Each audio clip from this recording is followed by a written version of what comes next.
Hello, bonjour à tous, on se retrouve aujourd'hui pour une nouvelle vidéo. Donc niveau 5e ou en tout cas niveau cycle 4, on va parler du maintien des végétaux dans leur environnement. Allez, soyez attentifs, c'est parti.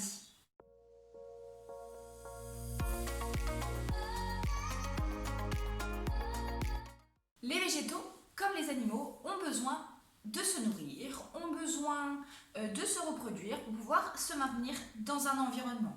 Donc on va voir ces différentes choses, on va voir les besoins nutritifs des végétaux et ensuite les différents types de reproduction qu'on peut trouver chez ces êtres vivants. Les végétaux, à l'inverse des animaux, ils ne peuvent pas se déplacer, donc ils ne peuvent pas se déplacer pour aller chercher leur nourriture. Donc ils vont devoir faire avec ce qu'ils ont, avec les organes qu'ils possèdent, pour pouvoir prélever directement dans leur environnement sans avoir besoin de se déplacer, ce dont ils ont besoin pour se nourrir. Les végétaux, ils ont la particularité de pouvoir produire de la matière organique. La matière organique, ça va être de la matière vivante qui va leur permettre de grandir et de se nourrir. Donc cette matière organique, elle est produite par les végétaux en présence de lumière. Donc premièrement, les végétaux ont besoin de lumière, donc du soleil. Mais ils ont aussi besoin de CO2. En fait, les végétaux, et surtout et seulement les végétaux verts, ils vont transformer le CO2 qu'on va trouver dans l'atmosphère, l'eau qu'ils peuvent prélever par leurs racines, en matière organique grâce à la présence du soleil. Cette matière organique, elle va être stockée sous forme d'amidon au niveau des organes particuliers, au niveau des feuilles, au niveau des racines modifiées comme les tubercules de pommes de terre par exemple. Vous connaissez, ce sont des réserves de matière organique qui vont permettre à ces végétaux de se nourrir et notamment de pouvoir survivre à l'hiver et donc produire une nouvelle plante l'année suivante. Les végétaux, ils ont donc besoin d'eau. L'eau va être prélevée au niveau des racines. Il y a une petite zone sur ces racines qu'on appelle la zone pilifère parce qu'il y a plein de petits poils absorbants au niveau de cette zone et donc ça va permettre aux végétaux de prélever de l'eau et des sels minéraux qui vont leur permettre de se nourrir et donc de produire cette matière organique dont ils ont tant besoin. Donc la plante a besoin d'eau, de sels minéraux prélevés dans les racines, de CO2 qui va être prélevé dans l'air et de lumière. Et le tout va permettre de produire de la matière organique et cette matière organique va leur permettre de grandir. Voilà rapidement pour ce qui est des besoins nutritifs des végétaux. Alors les végétaux, ok, ils grandissent, mais bon, un jour, comme les animaux d'ailleurs, ils meurent. Donc ils vont devoir, pour se maintenir dans ce milieu, se reproduire et laisser une descendance derrière eux. Pour cela, on a deux types de reproduction. On a la reproduction d'abord sexuée. La reproduction sexuée, c'est une reproduction qui fait intervenir ce qu'on appelle une fécondation. Ça veut dire qu'il va y avoir des cellules reproductrices femelles et des cellules reproductrices mâles qui vont se rencontrer, qui vont féconder, qui vont fusionner pour donner un nouvel être vivant, donc un nouveau végétal.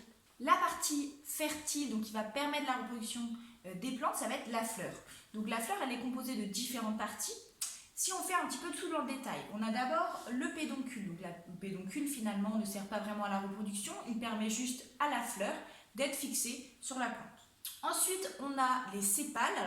Les sépales, ce sont des petits lobes qui sont en général verts et qu'on va trouver donc autour du pédoncule, autour de la fleur. Et donc, ils vont servir, quand la fleur n'est pas encore ouverte, de protéger ce qu'on appelle le bouton floral, donc avant l'ouverture de cette fleur. Ensuite, on trouve, elles sont généralement colorées, soit blanches, soit roses, etc., etc. On va trouver ce qu'on appelle les pétales. Les pétales servent un petit peu de piste d'atterrissage aux insectes pollinisateurs et donc vont permettre aussi de les attirer. Ça va permettre donc évidemment la reproduction, même si en soi, les pétales ne permettent pas, ils ne produisent pas de cellules reproductrices, mais ils sont utiles parce qu'on a besoin de ces insectes pollinisateurs. Et à l'intérieur de cette fleur, donc au centre, c'est là que ça devient intéressant, on a les parties reproductrices mâles, donc c'est l'étamine avec au bout ce qu'on appelle les sacs à pollen, donc le pollen, ce sont les cellules reproductrices mâles. Et on a vraiment au centre ce qu'on appelle le pistil. Donc le pistil, ça va être une petite tige. Et à la base, la partie renflée, c'est ce qu'on appelle l'ovaire. Et à l'intérieur, on a l'ovule.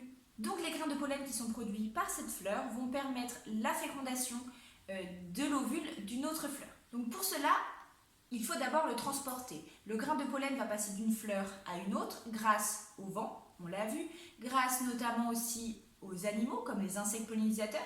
Donc ce grain de pollen va aller se poser à la base, donc plutôt tout en haut du pistil, et donc va produire ce qu'on appelle un tube pollinique. Le tube pollinique va permettre de relier le grain de pollen à l'ovule pour permettre cette fécondation. Une fois que la fécondation est faite, on a l'ovaire qui va devenir un fruit. Et on a à l'intérieur l'ovule qui va devenir la graine. Si on prend l'exemple du cerisier, de la fleur de cerisier, on a l'ovaire qui se transforme en la chair rouge de la cerise et l'ovule à l'intérieur qui devient donc le noyau, donc la graine. Une fois que ce fruit et cette graine sont formés, il va falloir les disséminer dans le milieu. Et pour cela, il y a différentes façons de le faire, comme je vous l'ai dit. Il y a le vent, il y a l'eau et il y a les animaux. Donc si la graine est vraiment toute petite, toute fine, comme par exemple la graine de coquelicot, elle va être emportée par le vent et donc va se disséminer dans le milieu pour permettre à de nouveaux individus de se développer ailleurs, un peu plus loin. Si on prend le cas de l'eau, si on prend l'exemple par exemple du cocotier, le cocotier va former donc des noix de coco qui sont quand même des fruits assez énormes. Et donc la partie blanche à l'intérieur forme la graine et cette partie-là qui va permettre de produire un nouvel individu. Donc la noix de coco tombe dans l'eau, elle est portée au gré des courants, elle peut faire des milliers de kilomètres, elle peut rester jusqu'à 1 an comme ça flotter dans l'eau, jusqu'à atteindre plutôt une nouvelle berge où elle va produire du coup ce nouvel individu, donc ce nouveau cocotier. Et dernier exemple, les animaux. Donc les animaux peuvent manger le fruit. Si on prend l'exemple par exemple de la groseille, c'est donc le fruit et à l'intérieur on a la graine, donc le petit pépin qu'on va trouver à l'intérieur. Les merles noirs adorent ces fruits-là. Donc le merle va manger le fruit, il va digérer donc toute la partie fruit, toute la partie rouge de la groseille, mais sauf que le pépin, la graine donc, il ne va pas pouvoir la digérer et donc il va la rejeter dans ses excréments, mais souvent bien loin de l'endroit où il a mangé le fruit. Et un autre exemple pour les animaux, c'est pas forcément sous forme de fruits que l'animal va ingérer, il y a aussi des fruits qui possèdent des petits crochets. C'est le cas notamment de la bardane. Donc les animaux vont passer à côté de la plante, le fruit va s'accrocher à son pelage et donc au moment où l'animal va faire sa toilette, peut-être à des kilomètres plus loin, il va décrocher ce fruit de son pelage et donc c'est à cet endroit-là que la graine va pouvoir germer et donc produire un nouvel individu. Donc voilà pour ce qui est de la reproduction sexuée. Je rajoute juste quelque chose, il y a des conditions particulières pour que ces graines germent. Il faut d'abord que la température augmente, donc une hausse de température, c'est pour ça qu'en général c'est au printemps. Il faut aussi un taux d'humidité quand même assez important, s'il n'y a pas assez d'eau, la graine en fait elle ne peut pas se ramollir et donc ne peut pas germer. Et pour finir, on pense souvent que la lumière est indispensable, ce n'est pas le cas, la lumière n'est pas indispensable à la germination.